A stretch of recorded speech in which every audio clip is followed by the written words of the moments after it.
All right. Good morning, everyone. Welcome to another episode of the SDR Hotline. My name is Gabrielle Blackwell. I'll be your host today, and I'm really excited about the guest that I have on today. Ian, how have you been? I have been wonderful. Good to see you again. Yeah, I was like, second time this week. What's going on? Well, hey, Ian, I know we got introduced from Brooklyn. We were both in the Beyond Quota event, and Brooklyn had kind of shared a note of you have a gift for keeping it real on how you can like have a really successful sales career, but also how you can actually like enjoy your career in sales as well, and making sure that you're kind of taking care of yourself first and foremost as a person. So before we kind of get into all of that, I would love to, if you're open to it, maybe introducing yourself, maybe talking a little bit about your kind of sales history and maybe what you're most focused on today. Yeah, I love it, and I'm glad that you recognize that, because that's all I want to do is keep it real with people. I think, I've been a top performer at Salesforce, and I think sometimes people have a tendency to put people on a pedestal or, idolize. I've heard that word a few times. I'm like, no, please, and it's ridiculous, right? We're all the same. We're all human, and I think there's this toxicity in sales that. We tend to beat ourselves up because we're not performing to our own expectations, our own standards. We have success in other areas of our life, or, we view ourselves as this ultra performer and our results don't match it, and we end up beating ourselves up. And my mission and what I'm really focused on right now is helping, salespeople realize, what, you are okay just the way you are. And the reason you're not performing, a lot of it is because of what's between the ears. And I can share that because I had my own journey where I was not performing to my own expectations. And, I've had been a top performer. I've been in sales for 18 years, and I'd been a top performer at my first company, Rico, where I was the number one rep year after year. And then I got promoted 5 times in 5 years. I was number one director of sales. It was like, in some ways, everything I touched turned to gold. You got the magic touch, if you will. And there's just people where they just don't fail. Well, then I get to Salesforce, and I hit my number my first year, and then I missed it 3 years in a row. And I just went into such a tailspin and beat myself up so much. And it was really hard, and I struggled. I struggled with medicating in unhealthy ways when I was in a bad place, and never was really happy. And then I decided, to take a step back, and I invested heavily in my own training and coaching. And fortunately, that year I finished number one in the company in Salesforce and enterprise, and I followed it up top 5, but I still was never really happy and fulfilled. And so I said, well, maybe I got to start giving back. And I started coaching and teaching and training and paying it forward a couple of years ago, and started, my own coaching business, started making videos, and that's gone really well. But I still never really had that fulfillment until recently, probably the last, 14 months or so.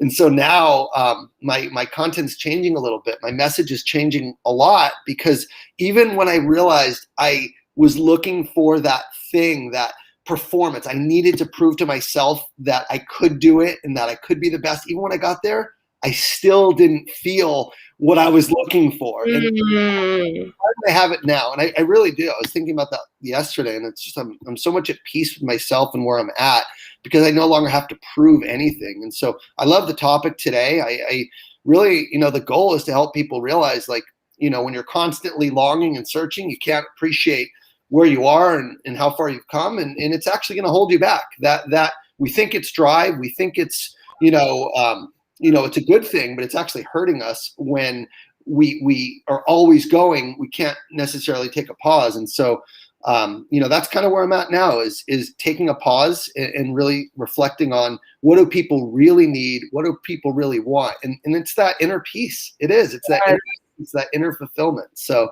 yeah, Yeah. that's about my journey. Yeah, no, I love this because as we were doing our prep conversation for today's episode, you had shared this piece around like the achiever's dilemma. I don't think I had ever kind of heard that term right before, but I was like, this is 100%. This is 100%. Like, there's like two sides of the coin of I want to be a high performing salesperson, I want to be a high achieving professional, and yet there's this other side of the coin, which is okay, well, what happens when we're not that achiever that we strive out to be, and like, yeah, like what happens, what is that experience like how do we comfort ourselves, can we comfort ourselves?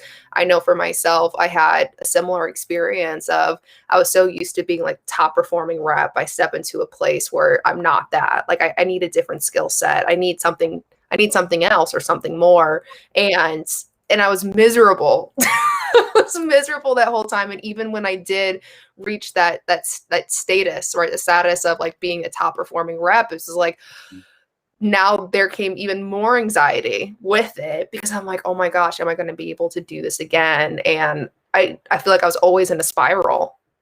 Yeah, I can relate completely. It's like, and that's what sales is. I mean, I will be and always will be the biggest advocate of sales and why it's a wonderful career, but there's a downside to it, right? There's the feeling like we don't matter. Even if we have a huge year and we perform our best, then it's basically, what have you done for me lately the next year, the next quarter? And that's the challenge that I think a lot of people are faced with is that they're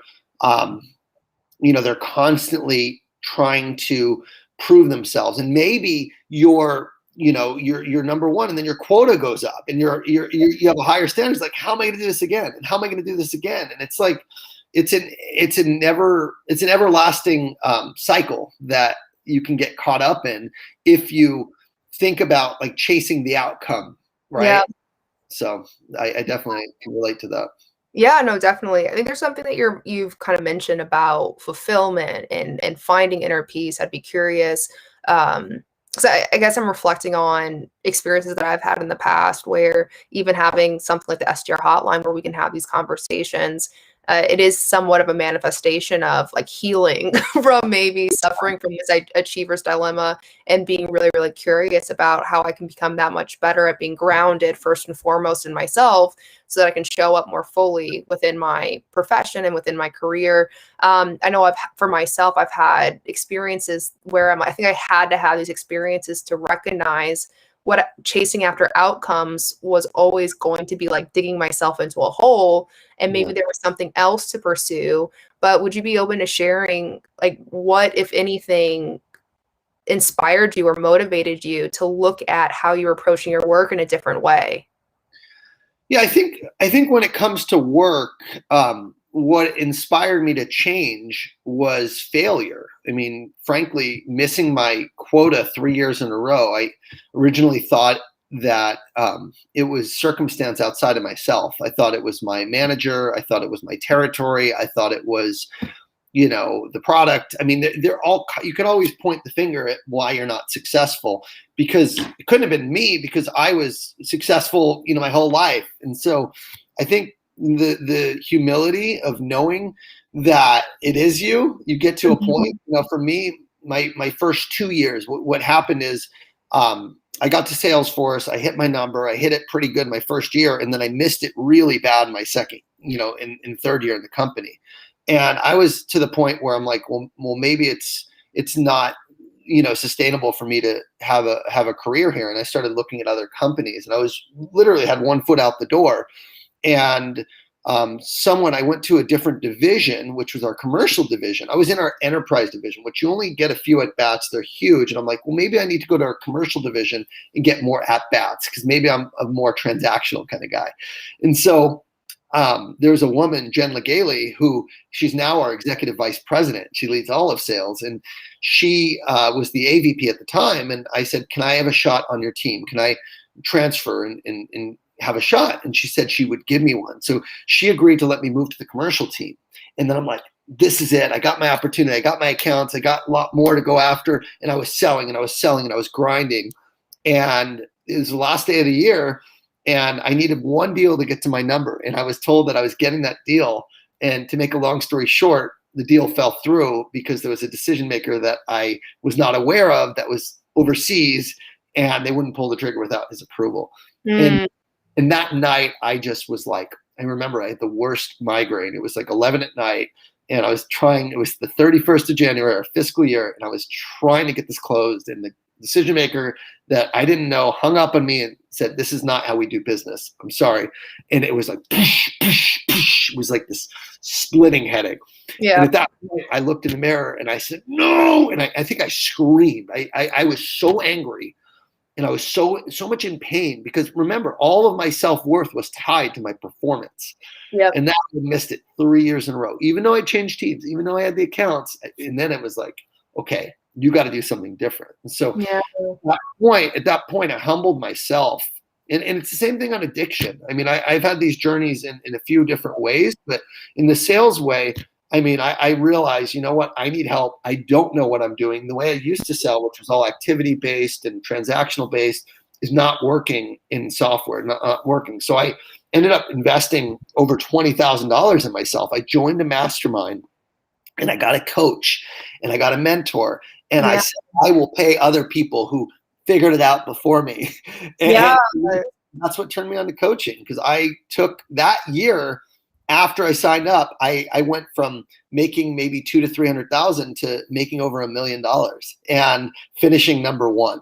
And I did that twice in the next 4 years, and I haven't missed my quota since. I've hit my number every year since 4 years, which I don't know anyone in enterprise that I don't know anyone. There's a few people, but it's very difficult to do that in enterprise, because when you have a big year, the next year you're implementing and you're dealing with, customer issues. So the fact that I've been able to do this is testament to, the fact that, when you commit to growth, when you commit to trying things differently, when you commit to, saying, it starts with saying, I don't have the answers. It starts with saying, I need help. So for me, that's what did it in sales. And then there's the life aspect, which is a whole different story of what caused me to humble myself in life and outside of sales. Yeah, I was going to say, it looks like Alan, I hope I'm pronouncing your name right? But you kind of like touched upon some things that might answer this question of, can you elaborate on some of the potential reasons you think you may have missed your quota that second year at Salesforce?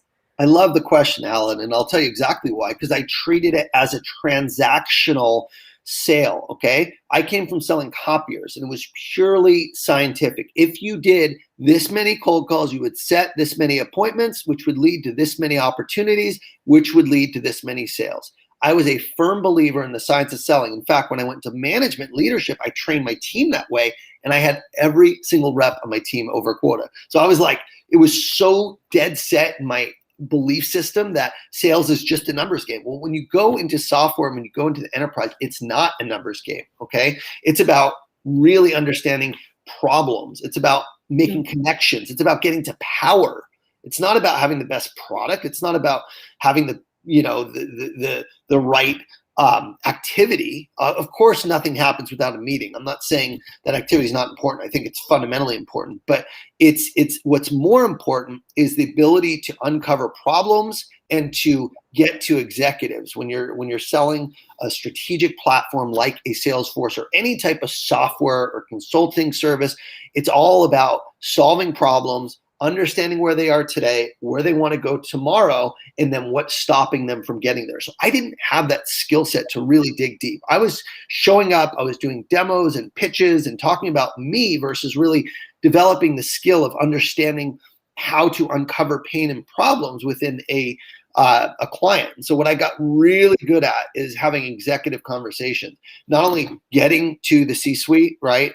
Targeting the C-suite, but also when I'm there, how do I build a strong connection? How do I be seen as a trusted advisor to them? And that simply wasn't something that I had ever developed prior to that point. So I missed my number at Salesforce my second and third year simply because I was spending a little bit of time with a lot of people, right? I was doing a lot of activity and getting kind of just at the surface, where is when I started killing it is when I spent a lot of time with very few people, but really important people that had a lot of influence, and then really dug deep into what was, happening at their company, why it was happening, how they were trying to solve the problems previously, why they couldn't, like what was really important to them. And that's been what I've been teaching, frankly, for a lot of my videos and coaching. And it works like a dream. People think more is the answer. It's not. It's quality over quantity when you get to the enterprise and when you're selling, complex software. So I hope that answers your question.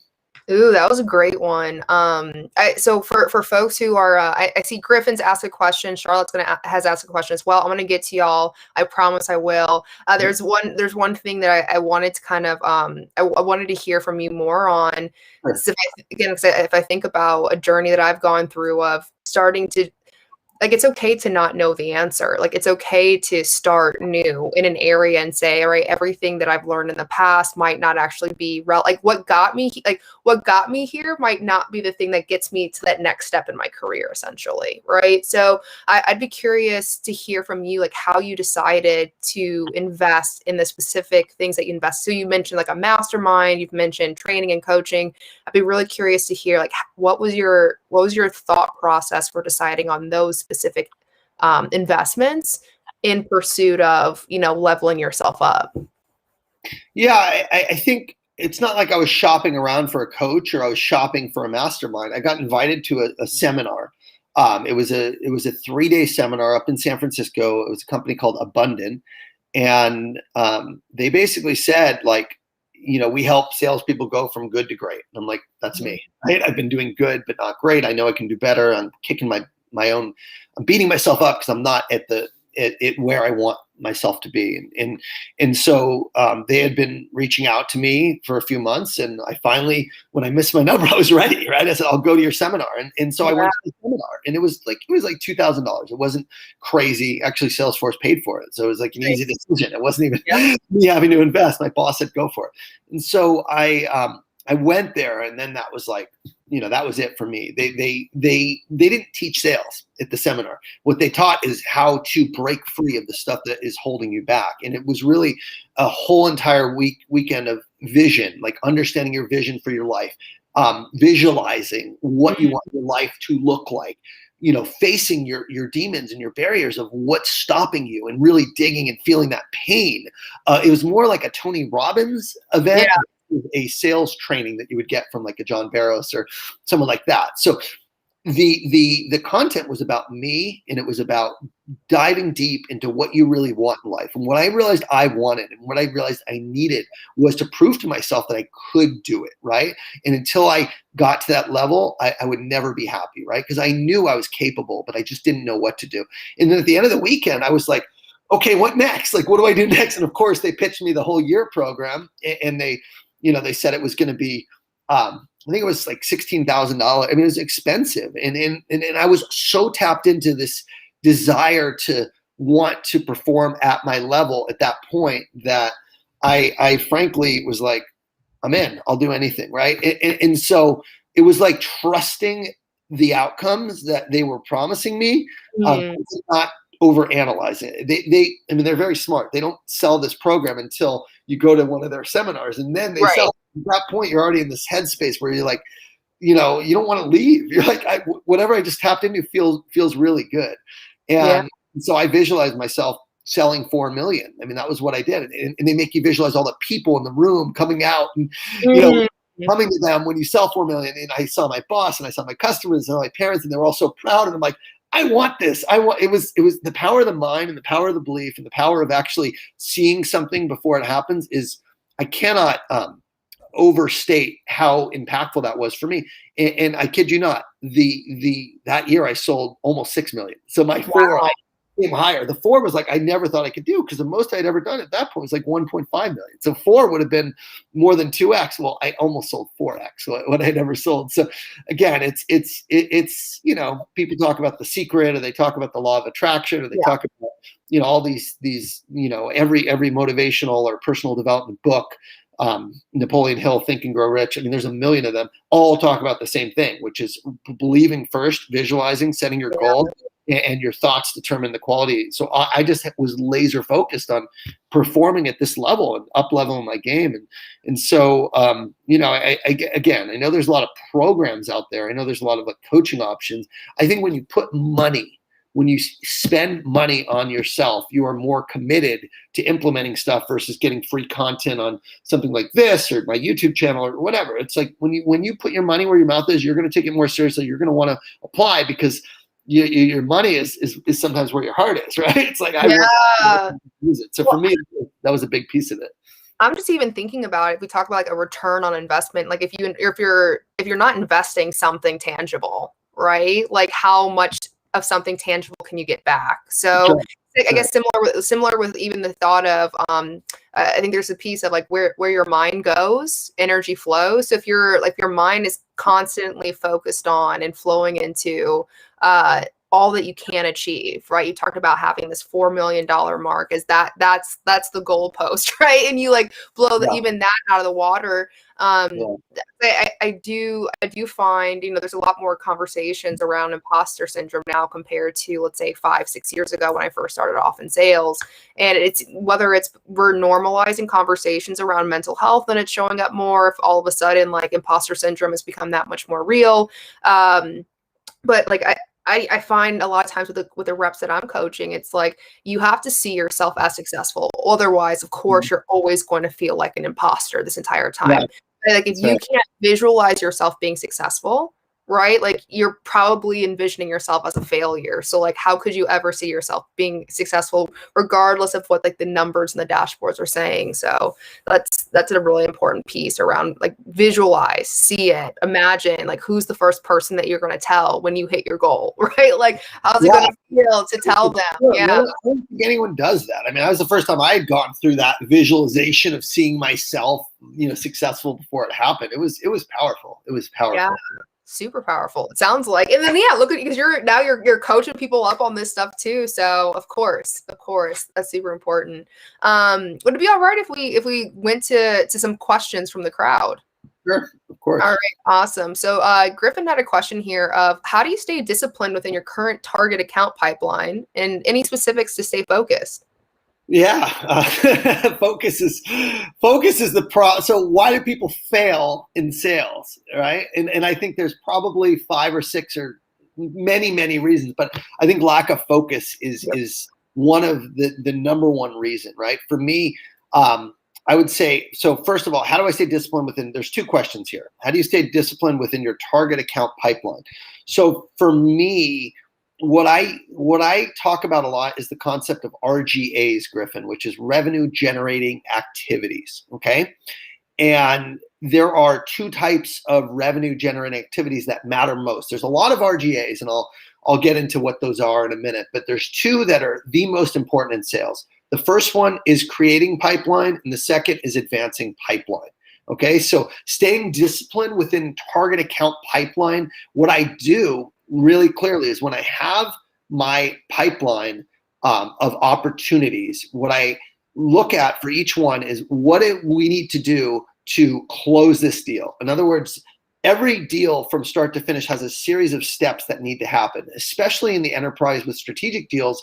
You're going to want to get a business case. You're going to want to make sure you are at power and presenting the power. You're going to want to do a demo and so on and so forth, right? So there's all these things. So what I'll do is I'll say, what is our plan to close this deal, mutual plan, and make sure I socialize that plan with the client and make sure I understand their process, make sure I understand their politics or dynamics that they're going to have to go through to get this thing sold, and then write down all the steps and all the next steps that we have to cover. And literally what I'm doing every day is looking at my pipeline and saying, what are those next steps in each of the deals? And I'm prioritizing the advancement of pipeline above all else, above training, above prospecting, above, anything else, email. And this goes to the second part of your question around focus. So the key is prioritizing revenue generating activities for advancement of pipeline. If you don't have the pipeline, then the priority is the creation of pipeline. Those are the only 2 things that matter in sales, period. And we have so many distractions, which is the second part of your question, which is staying focused. The problem that we have with staying focused is right here in my hand, okay? The problem is that this device is beeping at me all the time and telling me to look at it, I got an email. I got a social media notification. I got something else going on Slack, right? So the key is to distract the distractions and make sure that you cannot be right now. For example, before I got on this call, right, I probably will have however many text, emails, notifications during, but it's very simple. I turn my phone off, I close my window, right, and I am focused on Gabrielle in this conversation, plain and simple. That same method has to be applied when you are on task with something else. Imagine you're meeting with the CEO of your biggest client. Would you have your phone on? Would you have your computer open looking at other windows? Would you be doing any of these things? Of course not. But is that how you treat your prospecting?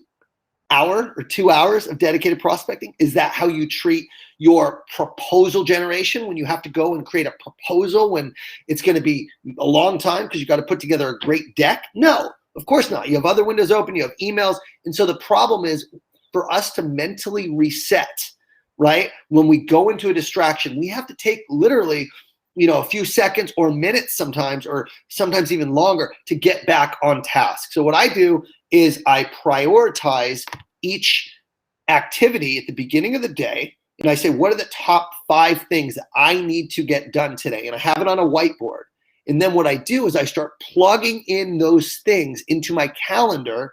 And you'd be amazed, okay, how much you can get done if you just literally treat those things as you would meeting with the CEO of a company, right? Mm-hmm. Get rid of your Instagram, your Facebook on your phone. Get rid of the apps.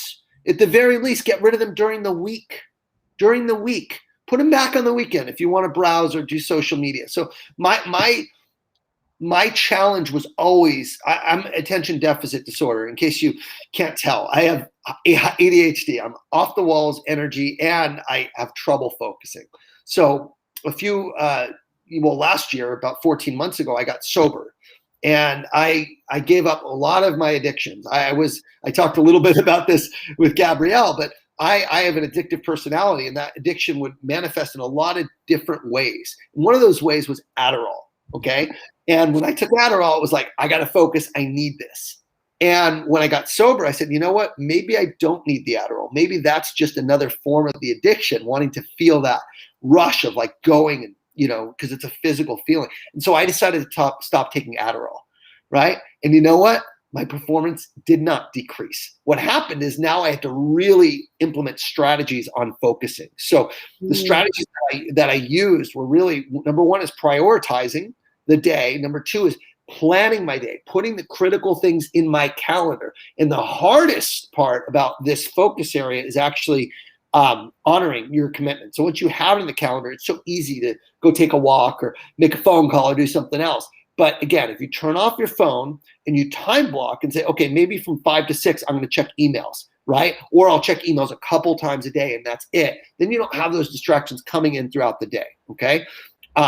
That to me is really important. It is distracting these distractions, creating an environment where you're not constantly distracted by getting rid of those things, right? Closing web browsers, the news app, social media, all that stuff. It's just too easy. It's too addictive because every time we go on, we get a dopamine hit, right? So for me, in this battle with, I also realized that there was these things called process addictions. And process addictions are things we go to get a quick hit or a quick boost. Right. And I realized I had those in spades. And so I started like picking them off one by one.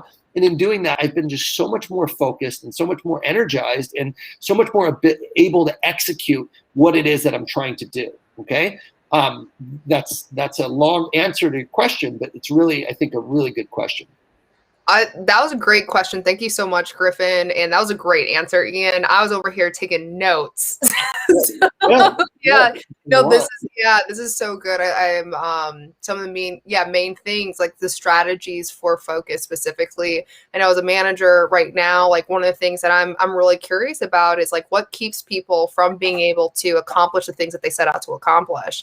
And so we have, there are so many distractions. And if anything, like a lot of what I'm kind of coaching or managing folks on is how do you create a focus?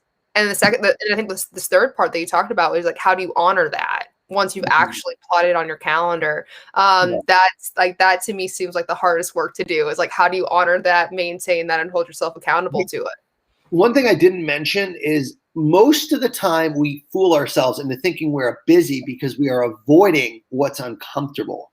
Okay. I want to repeat that. Most of the time we fool ourselves into thinking we are busy and staying busy because we are avoiding the hard things. So what I've gotten really, really good at is embracing the uncomfortable. When I know something's giving me anxiety or something I'm avoiding because it's hard, maybe it's a hard conversation, maybe I have to call back somebody who's been ghosting me, maybe I have to, do whatever that tough thing is, like I will lean into it, right? Because frankly, I don't want the anxiety sitting with me, of avoiding this thing. So I really do believe that the reason people don't stay on task is they know what they need to do, but it's still uncomfortable. It's uncomfortable to get hung up on, to deal with rejection, especially if you're coaching SDRs, right? It's like, Yeah. it's just hard, right? It's hard to Yeah. go out and face our fears. But for me, I've been doing it so much now. I mean, I've had so many conversations where the customer was not fair to me, right? Maybe I worked my tail off to get them something, then they weren't calling back. And I will literally call them and I'll say, look, if you don't want to do business, I'm fine with it, but at least let me know. I went through brick walls for you to get us to this point. And, that's the least I need. And I appreciate like where you're at, but just tell me. That's all I ask. And they'll call me back and they'll say, I am so sorry. I've been so busy with these things that I just, trust me, this is still on my radar. I'm like, okay, let's set up time. Let's just focus on it right now. So, that conversation is probably something I wouldn't have had a few years ago. I wouldn't have challenged customers to be more respectful to me in terms of how they do it. But now it's like, it's about valuing yourself. I mean, it comes down to valuing yourself, and I value myself more than I ever did before. And in valuing myself, I also value my time and I respect my time. So if people don't want to engage or they don't want to work with me, that's fine. Just tell me. Don't go back and forth. I would much rather get a no than a maybe, or, maybe next month. It's like, if we're going to do this, let's do it. If not, no worries. I'll help someone else. So that's a fundamental shift that I made several years ago, which was like embracing and doing the things that I was afraid of. And now it's like, I'm not really afraid of anything. I really am not.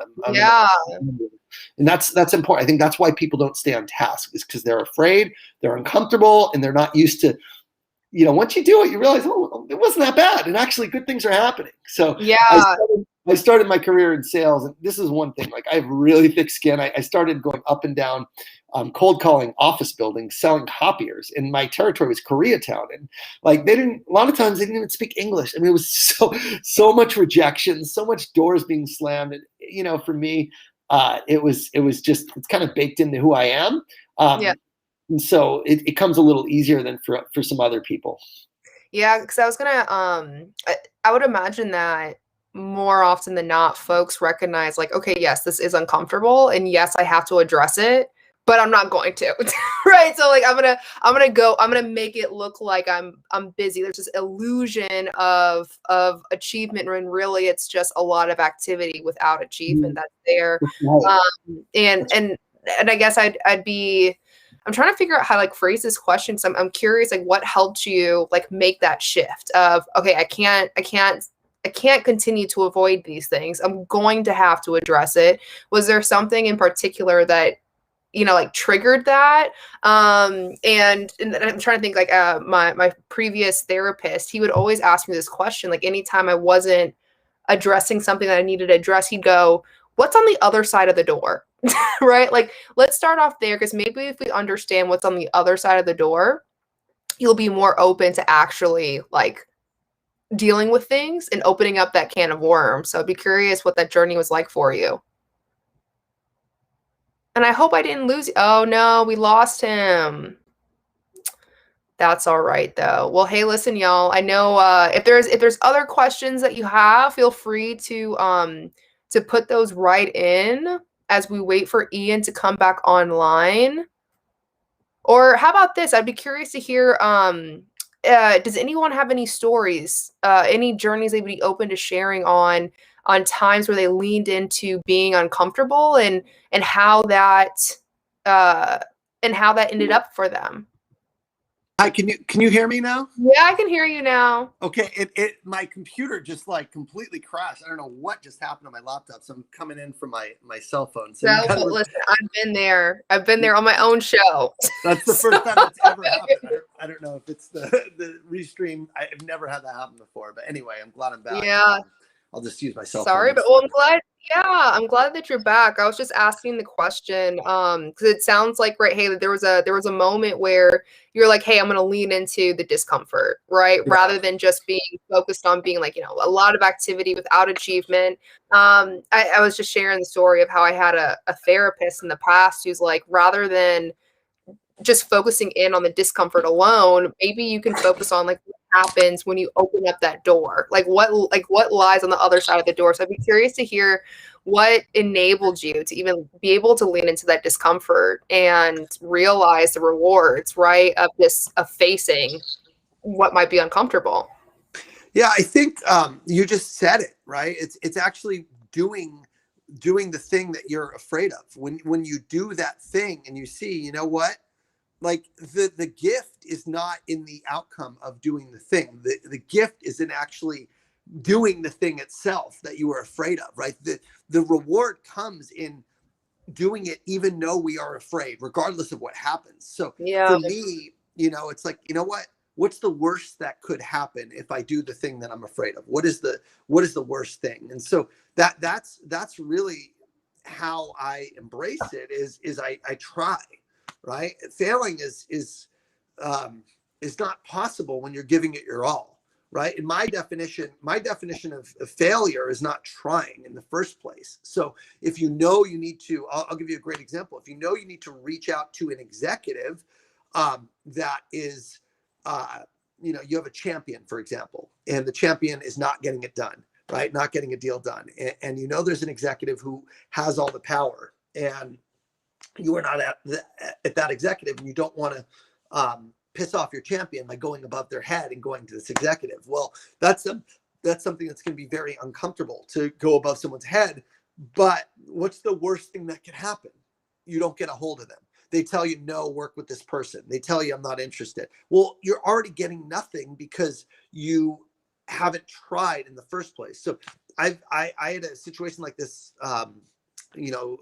last year, and I had to go to a COO because the VP of IT was just not getting it done. And the COO writes back and he's like, call me at 6. And I ended up speaking to him an hour and a half, and he basically told me how important what I was talking about was to their company, even though the IT person had told me that's not a priority for my company. Wow. I challenged that, and I said, your IT person is saying it's not a priority. My experience has been IT will go where the business and the leaders of the business tell them to go. Is this really not a priority? I wanted to hear it from you. And he's like, absolutely not. It is a priority. Wow. And so that was like, okay, wow. And 9 times out of 10, that's what's going to happen, right? When you embrace it, you're going to like not just get you won't get the thing you were afraid of happening. You're going to get the opposite. You're going to get the thing that your instincts told you needed and that would happen if you did the thing you were afraid of. So for me, it's just like experience. It's having done this so many times now. For me, it's just easy, and it's fun to like, have tough conversations or call people, and it's never bad. I mean, and you get better with practice. You get better with experience. So Ooh, that's I'm been, loving this.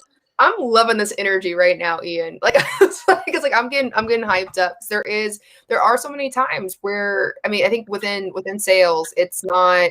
I don't think being in sales is easy. Like it could be very stressful. There could be a lot of pressure on there. And if things aren't working our way, like right away, we could probably start to doubt ourselves, and it could just turn into a whole on spiral. But it seems as though you found a way to like get by embracing the discomfort, right? You're like welcoming in more opportunities and more possibilities, right? That you might not have had available to you had yeah. you not been open to going, you know what? Yeah, like VP of IT, I hear you, but let me just confirm, you Yeah. know, like let me just That's what sales is. I mean, how confirm. many Yeah. no's? Like, how many no's do we normally get? I read this was from Gong, or I don't know, one of these prospecting insights groups, and they said on average it takes 8 touch points before someone will take a meeting. Eight. Yeah. People don't not meet with you because they're not interested. They're just busy, period. So the more you stay on top of people, the more, I'll give you a perfect example. Someone I coach, bless his heart, he's like the number one guy at his company, works for 6 Cents, and they just became a unicorn. So congrats to Zach if you're listening. Someone I coach asked me for referrals, and he looked at my network and he said, hey, you're connected with 2 people that are heads of sales in companies that I cover in the enterprise. Would you introduce me? And I said, sure. And I didn't. Okay. And it wasn't because I didn't have an intention of introducing him. It's just because I have other stuff on my plate versus introducing him and doing him a favor. And then he hit me again. He said, can you introduce me? And I said, yes, I'll do it. And I meant to do it. I wrote it down, but it became, number 30 on a list of, 35, right? And then he asked me again on our next coaching call, and he emailed me that morning and said, hey, just bubbling this up. And I said, I am so sorry. Yes, I'll do it. I did it right then and there. I'm like, because I was embarrassed of not having gotten back to something that I said I would do. So it's the same thing with our clients. It's the exact same thing. They want to help you. They want to work with you. They want to do business with you. They are busy. They have other priorities. And we just have to do a good job of following up. Following up is really the key in sales. And so I feel like we're moving more towards the sales training spectrum versus the achiever's dilemma spectrum. But that's exactly what it is. It's like, you got to separate yourself from the average. People will do business with you because they remember you, because you stand out, because you're in front of them when they're thinking about something, right? And it's all about just being consistent and focusing on those RGAs, right? Creating and advancing pipeline. Follow-up is a type of advancing pipeline activities. So there's 4 RGAs. One is set meetings. The second is you prepare for those meetings. The third is you do the meeting. And the fourth is you follow up on the meeting. And if you just pack your calendar with that all day, the rest will take care of itself. You will succeed, right? Because proposals is in that. That's a preparing for meeting, right?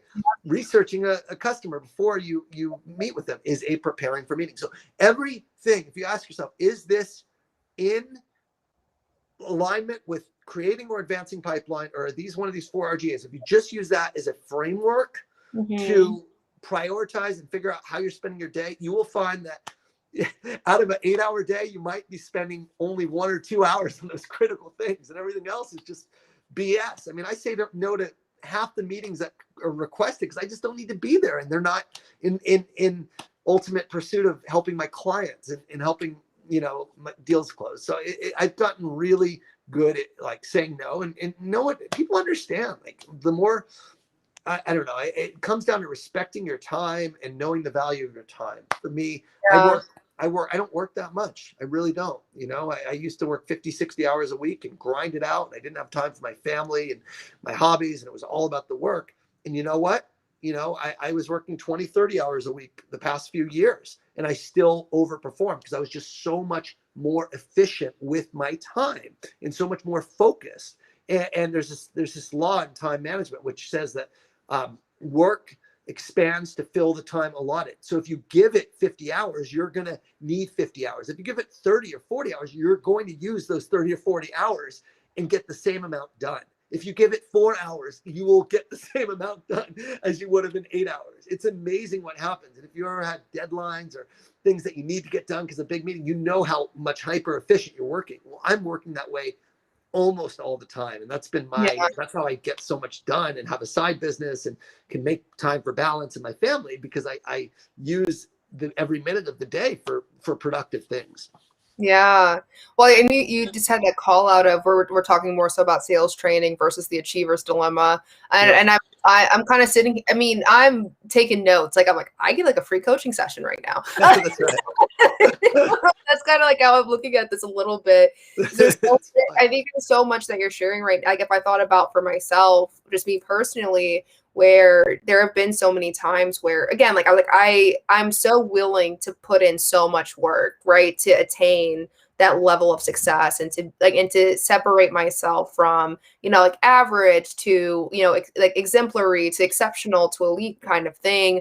And I found myself in certain situations almost like being, I think, like crippled by, oh my God, I have so much work to do. Like there's so much going on that I've become overwhelmed. I don't know where to focus. I end up like extending myself so much, right? And I kind of burn out, or I need a drink to like pep myself up, right? Like I'm like, oh, wow, I'm not feeling great. Or if it's, I'm gonna light a joint so that I can actually like go to bed at night. Or like as you mentioned, I remember there was times where I was doing so many things. I'm like, all right, I need to smoke a joint because I'm so anxious, but I need to get this work done. So now I need to take an Adderall. My friend's like, is that not a red flag to you?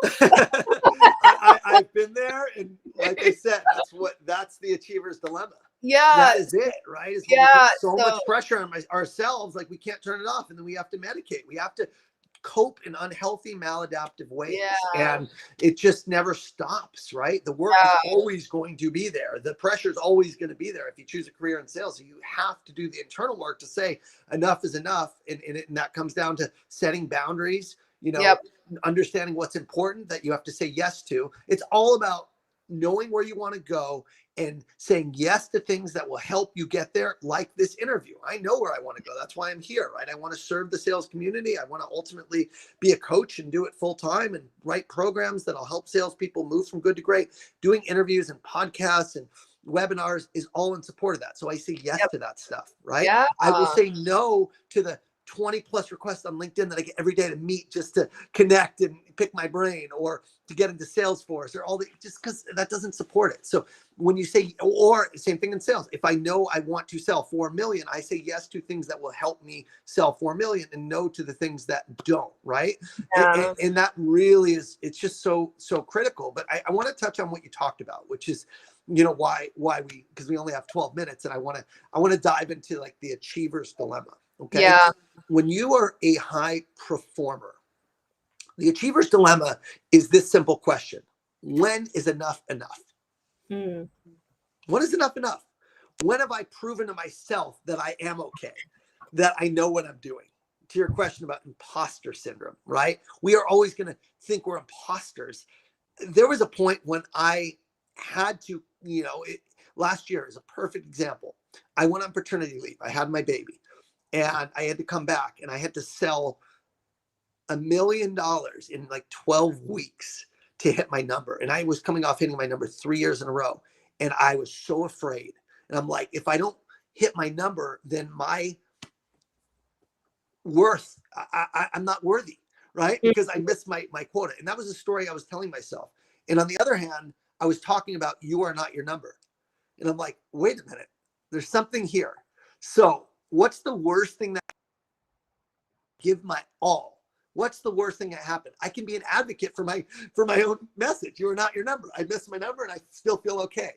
What's the best thing that can happen? I could be an advocate for the power of focus. And the power of coming back and giving it your all.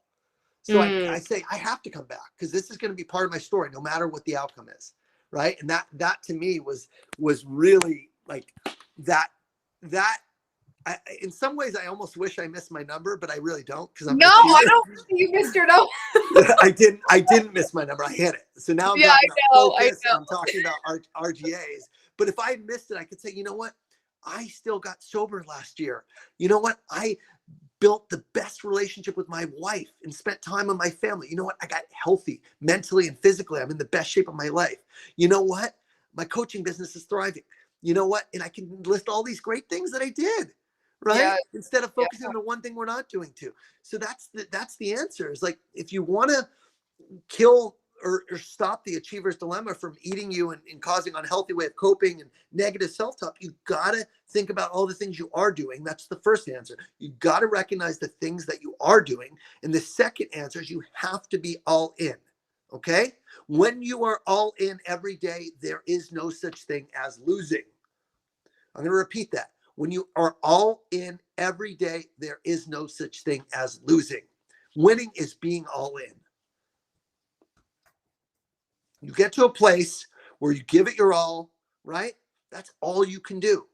All you can do is all you can do. So when you accept, I am doing all I can do, you've already won. There is no need to prove anything anymore. It's when we know we're not doing all we can do that we beat ourselves up, that we think we can do more. But when you can get to a place where you say, I'm doing everything I can. I'm working during the time that I set out to on the right activities. I'm focused. I'm spending time with my family when I need to. I'm taking care of my health and my self-care. That's all I can do. What more can you ask for than giving your all? There is nothing more than 100%. Listen, and I see some folks right in the chat, right? Jarrell's like, I really needed this content. Zena, what's up, Zena? I coach her on the side. She's like, this is awesome. I gotta say, like, this to me is awesome. There's been I've kind of put this in the quote here, like, when you're all in every day, there's no such thing as losing.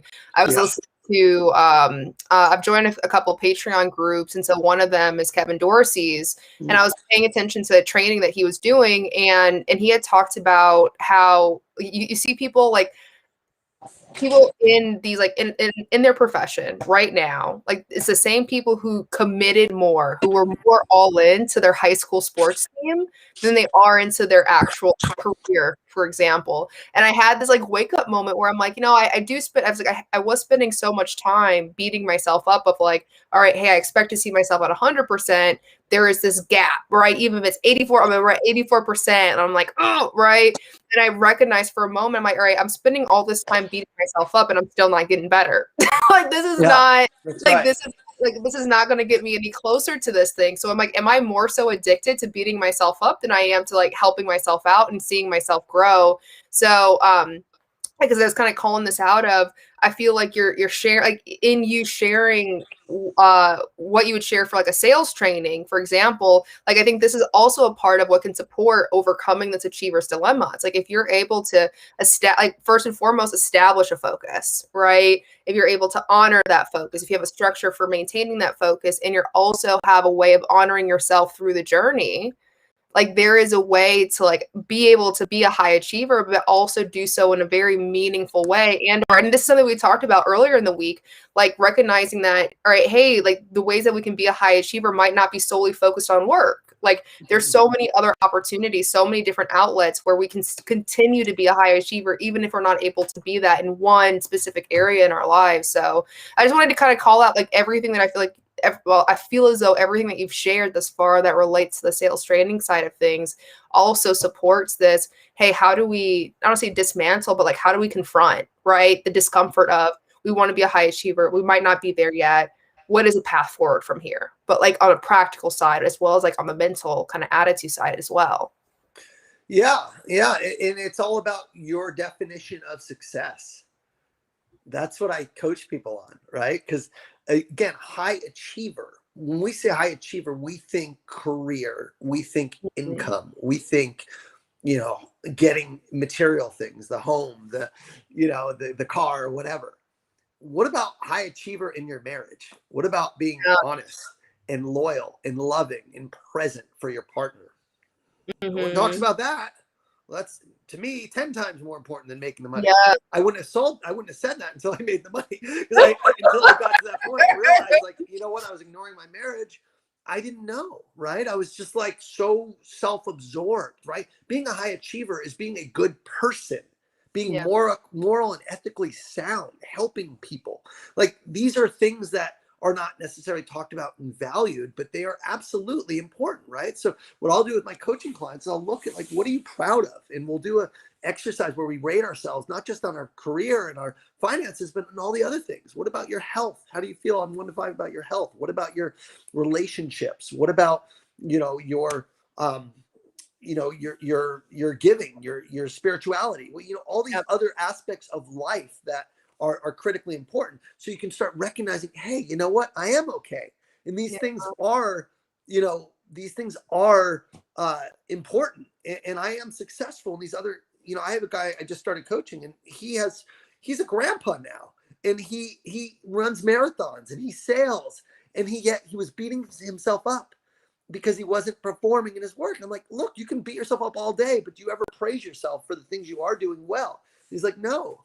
Right. And so that's the problem, is that when we're focusing on what we're not doing, we're failing to appreciate everything we have done and everything that we are doing. So by flipping the switch and by being grateful for what we have and what we've done, then we can put ourselves in a position to be humble, to go after the stuff we haven't. Right. So I think it's, it's all about how you define success and defining it outside of just your position on the leaderboard, frankly. Yeah. Yeah. No, I wish I had met you like 4 years ago. Yeah, like it's like this is the word that I needed when I first got into sales. Definitely why I went to therapy for that year and a half. Like this past Me year, too. I've been in therapy right? for over a year. I saw my therapist yesterday. I mean, I'm still working on myself, So but yeah, it doesn't stop. Like doesn't it? I'm not here to say you have to do these things and be like me. I'm here to say I'm broken, but I'm working on myself and getting better every day. And you are like me. We're all broken. We all beat ourselves up. We all want to do more and achieve more. It's the human dilemma. It's the achiever's dilemma. So I think that's really important, for people to know, like, hey, you're not alone. And, we're always on this continuous journey of getting better in the areas that need attention. Right. Yeah. So once I got to this place where I was number one at Salesforce and my marriage needed attention, I said, you know what? I've proven to myself I can do this, but I haven't proven myself I can be the best husband I can be. Right. Ooh, And, Ian, and I want to take a coaching session with you. I promise, because I'm really good at being fully committed to my job. And I talked to so there's the positive intelligence, like your inner saboteurs, and you can find out like what are your inner, like there's like the inner critic, but what are the different archetypes? And so mine is the high achiever, like mine by far is high achiever. wow. And one of the like one of the commentaries in this profile is like can essentially it's like fears intimacy because like don't want to be seen as like broken or whatever. And I was telling my boyfriend about this and he's like, Yeah. yeah. So like one of like, even just having I gotta tell you this, I realize we only have a few minutes left, but like having the prep conversation with you earlier this week, like it inspired me to think through like, okay, well, how can I be more of a high achiever in my relationship with my boyfriend Yeah. versus only in my work? Because I recognize I'm like, all right, like he'll come over, he's like, I made dinner. I'm like, yeah, I still need 45 minutes more working. He's like, really? Yeah, So I know. I had to turn it off too. I mean, it's the same thing. Like so it comes down again. Give you the quick and dirty answer, but the work is change. The work is how do you actually change your behaviors and habits. yes. That's the real work. But the quick and dirty answer is you have to prioritize. Just like I put my RGAs in my 9 to 5 in my main time, I put my I call them LGAs, call them love generating activities, call them something that are like filling your soul, filling your heart, right? So for me, every day I have blocked from 12 to 1 lunch with my wife. If it's Yeah. not in my calendar, I wouldn't do it. So every day I have that blocked off and I connect with her. And she's like, if I ever go on my phone, she's like, are you going to go on your phone or are you going to be here with me? And she calls me out and I take my phone off, right? She's right. So being present, connected with my family for an hour a day. And then again, I'm in the house at 6 o'clock and I am with my family and I'm turning off my phone and I'm present. I watched a movie with my wife last night because again, the work will always be there. So making a priority for your health, which is this morning I did a meditation. I run, at least 4 days a week, or I go on my Peloton, usually 4 or 5 days a week. And I make time for my family. Every Friday night we have a date night. We order, a nice meal in, and we'll, with COVID we weren't going out, but we'll order a meal in on Fridays, and that's what we look forward to. And on Sunday I'm going to go to the aquarium with my kids. So it's like you have to prioritize the things outside of work, just like you would prioritize things inside of work. Otherwise, work will be all consuming. And so that's been a work in progress. And now it's just part of my schedule. Frankly, everything's scheduled with my family, just like it is in just like it is in my work. Yeah. Well, hey, Ian, I know that we're right at the hour. This has been a wonderful hour, by the way. I was taking notes. I have so much. It's very inspiring. So I got to say thank you first and You're foremost. welcome. Taking the I'm time. glad. Yeah. I'm glad as well. Thank you for everyone here who was able to make it and contribute in the chat. Ian, if people wanted to follow up with you or maybe just find you, like any recommendations on things they can do to stay in tune with your content. Yeah. Well, you're on LinkedIn if you're watching this. So this is where I am. Every week I'm putting stuff out on LinkedIn. Every week I do a new video. If you want to support the cause of helping me serve the sales community, subscribe to my YouTube channel. It's just youtube.com, Ian Koniak. I also have a newsletter. So if you go to my website, iankoniak.com, you can sign up to the newsletter there, or just shoot me a DM and I'll send you the link to the sign up sheet.